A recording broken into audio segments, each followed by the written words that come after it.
I died behind the gym 36 minutes before first period, with my cheek in a puddle and my ex-boyfriend's varsity jacket over my shoulders like some kind of apology. That was the first sick joke.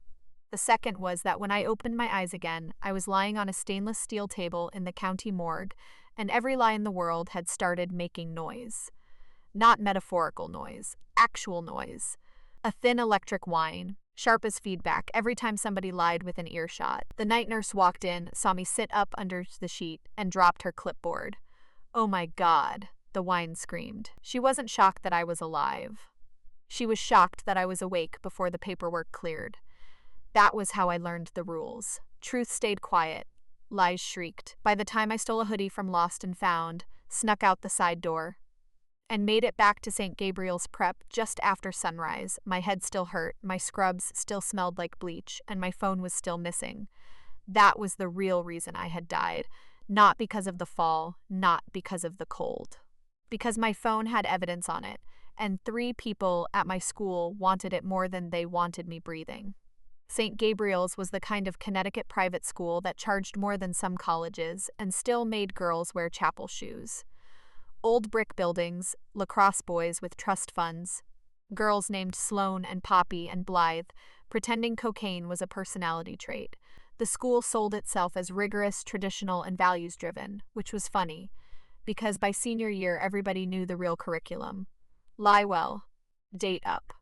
Never get caught in a way that embarrasses donors. When I walked across the quad, kids were already gathered around the chapel steps. Candles, flowers, my yearbook picture blown up on an easel, a black ribbon across the corner.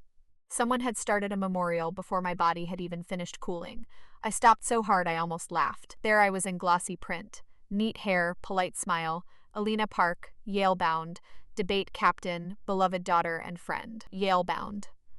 That part was especially rich, because Yale had stopped being my dream 3 weeks earlier. Around the same time I found out my boyfriend was stealing application essays for half the lacrosse team. Hudson Reed saw me first. Even from 50 feet away, I heard the whine before he opened his mouth. He went white under his expensive tan. His hand flew to the pocket of his coat. My phone, still on him? Alina? The whine tore through my skull. He didn't mean my name. He meant how the hell are you here? Then Sloan Mercer turned student body president, homecoming queen, daughter of the woman who chaired the board and the gala and most of the town. Her face emptied out so completely it was better than any slap. "No," she said. The whine hit so hard my vision blurred. "Not no. You can't be alive. No, this ruins everything." Kids started screaming.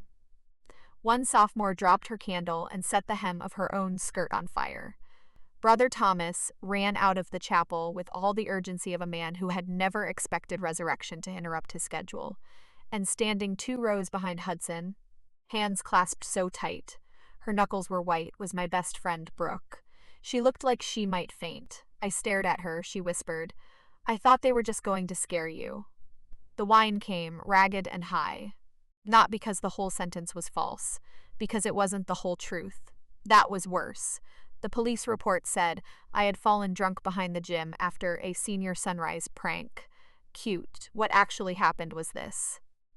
I had spent 2 weeks collecting proof that Hudson had been running a little side business out of the college counseling office. Essay drafts, legacy recommendation swaps, teacher logins, early test banks.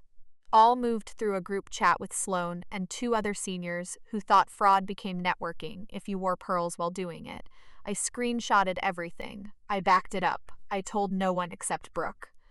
Last night, Hudson texted me at 11:48. "Please come talk." No game, I swear. Behind the gym I went because I was stupid enough to want one clean ending. He was there when I arrived. So was Sloan. So was Brooke, which should have warned me. But Brooke started crying before I could speak, and then Hudson said, "Don't freak out. We just need your phone." I laughed in his face. Sloan stepped forward and said, "You have no idea how many people you're about to hurt." What she meant was donors, athletes, parents, the principal, people who mattered. I said no. Hudson grabbed my wrist. I shoved him. Brooke got between us, crying harder, saying everybody needed to calm down. Then Sloan pulled my phone from my coat pocket and ran. I sprinted after her behind the gym, across the slick service path by the loading dock. It had frozen overnight. There was black ice. I slipped. My head cracked against the concrete lip of the drainage trench. The last thing I saw was Hudson kneeling beside me, not checking if I was breathing, checking whether my face would unlock the phone. Now I was back, and he still had it. Principal Ward arrived in under 2 minutes. That by itself was suspicious. He never moved fast unless a camera was involved. He came out in his wool overcoat and tragic expression, already reaching for authority. "Everybody inside," he said. Now, the whine whistled. He wasn't trying to protect students. He was trying to control witnesses. I walked straight toward him. "My parents know I'm alive?" His jaw tightened. "We were in the process of contacting the proper authorities." The whine. "Not yet." I smiled. It felt ugly on my face. "Good. Let's save them the suspense. Nobody stopped me when I reached Hudson. Maybe they thought I was still weak. Maybe being declared dead buys you a little theatrical space." I put out my hand. "My phone." He stared at me. "I don't have it."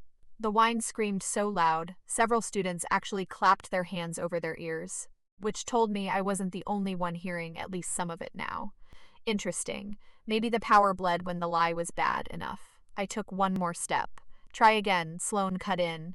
"Alina, you need help." The whine. Translation, Alina. "Please behave long enough for the adults to bury this correctly." Brooke started crying for real then, or real enough. "Please," she said. "Please don't do this here." The whine fluttered. Weaker, that meant she didn't want me doing it here. But she also didn't want me doing it anywhere. Principal Ward tried to take my elbow. I jerked away. "Don't touch me." He lowered his voice, which he only did when he thought softness looked better than force. "You suffered a traumatic injury." The whine. What he meant was, we already wrote the story and you are refusing to stay dead inside it. That was when I understood something useful. I didn't need my phone first. I needed them scared enough to make mistakes, so I let them lead me inside. Not to the nurse, not to the police, to the principal's office. Brooke came too. Hudson and Sloan stayed in the hall with Mrs. Mercer, who had appeared as if summoned by money itself. Once the door shut, Principal Ward folded his hands and gave me the look adults use. Principal Ward folded his hands and gave me the look adults use when they're about to offer a teenager something they hope sounds generous. "Elena, there are ways to resolve this that don't destroy lives." The whine nearly split me open. I leaned back in the leather chair and said, "Whose lives?" He didn't answer. Brooke did. "Mine," she whispered. I looked at her. Really looked. Her mascara was smeared. Her hair was still in the braid I'd done for her yesterday in my bedroom while she sat cross-legged on my floor and asked if I thought MIT cared more about robotics medals or internship letters. "Tell me everything," I said. She shook her head. "Brooke, I didn't know they were going to hurt you." The whine stayed silent. That part was true. "I thought Hudson just wanted your phone long enough to delete the backups." Sloan said if the screenshots got out, the whole admissions office would explode. She said Principal Ward would lose his job. She said my scholarship review would get caught in it too. There it was, always some elegant reason for cowardice. Not greed, fear. Fear always sounds prettier. Principal Ward stood. "That's enough." The whine, meaning that is exactly enough truth. I turned to him. "You knew." He went still. I almost enjoyed what happened next. Not because I had become noble after dying, because I hadn't.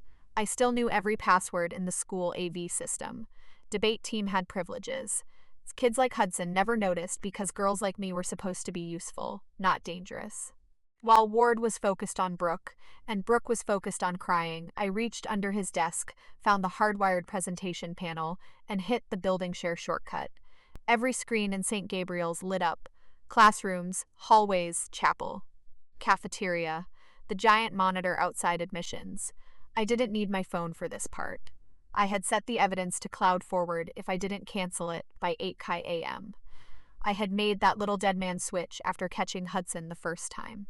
Turns out I was better at planning than he was. The first file to hit every screen was a spreadsheet of essay purchases tied to student initials, family names, and payment dates. The second was a thread from Mrs. Mercer. "Keep Yale clean. Hudson cannot be collateral." The third was a recording from the counseling office. Principal Ward's voice, clear as Sunday glass. "If Elena talks, contain the source, then contain the girl." Brooke made a choking sound.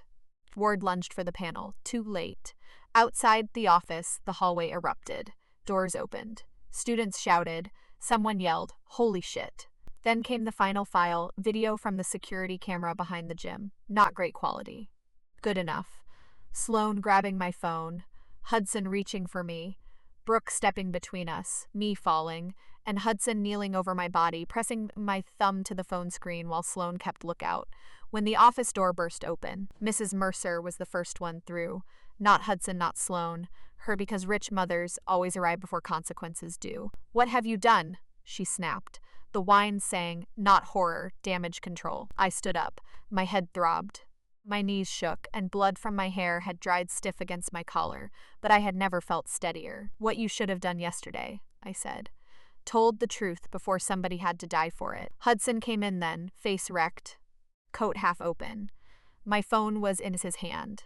He must have planned to destroy it once he thought the building feed was under control. He looked at me like I was a crime scene that had learned to talk.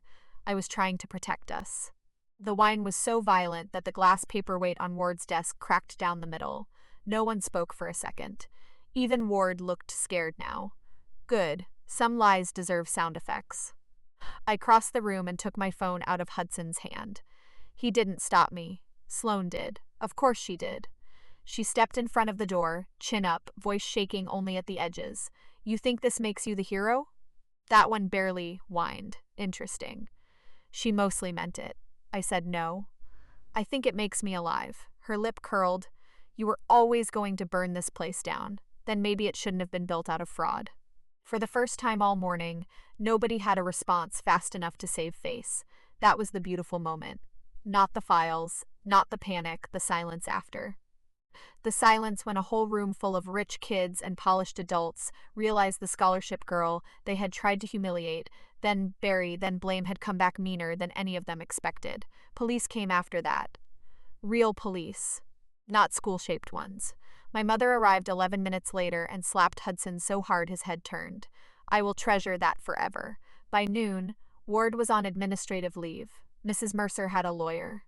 Sloan's Brown acceptance was under review, and Hudson's Yale legacy pipeline had all the structural integrity of wet paper. Brooke sat beside me in the nurse's office while a paramedic rebandaged the place where I had split my head open. She kept trying to say sorry. I let her say it 3 times. On the 4th, I said, I know, that hurt her more than yelling would have good again. I was learning that revenge did not always need spectacle. Sometimes it just needed accuracy. By evening, every parent group in Fairfield County had the video. By midnight, somebody had put "Die Mad, I Already Did" on a sweatshirt and sold 83 of them online. Mateo from AV made the design and gave me half. I respected that. The weirdest part was the power. The whine stayed with me until sunset. Then it started fading. By the time I got home, the world had gone quiet again. No electric scream when my aunt lied on the phone about always knowing I was a fighter. No sharp ring when a reporter outside our driveway said he just wanted to tell my story fairly. Nothing. Maybe dying bought me one day. One ugly, useful day. Maybe that was enough, because by then the real work was done. Hudson had lost the future he thought was guaranteed. Sloan had lost the throne she thought she was born sitting on. Principal Ward had lost the clean reputation he wore like a cassock, and St. Gabriel's had lost the luxury of pretending girls like me were only there to improve the brochure. I still had a concussion. I still had a dead spot in my memory, between the ambulance and the morgue. I still woke up nauseous for a week every time I thought about Hudson's hand around my wrist. None of that became poetic just because I lived. But I lived. And that mattered. On Monday, school reopened with grief counselors, police interviews, and a new policy about stage inspections. Very moving. I did not go back. My mother withdrew me before breakfast and said, if an institution holds your vigil before checking your pulse, it doesn't deserve your tuition or your resurrection. I thought that was a little dramatic. Then I remembered the easel. So maybe not. The last thing I did before we left town for a month was post one photo to my private account. It was the ugly plastic tiara Sloan had shoved onto my head. The rhinestones were cracked. Pink slime had dried in the seams. I set it on top of the acceptance packet Hudson used to brag about and wrote one caption. Should made sure I stayed dead. Then I turned my phone off and walked away before the comments could start begging for a sequel.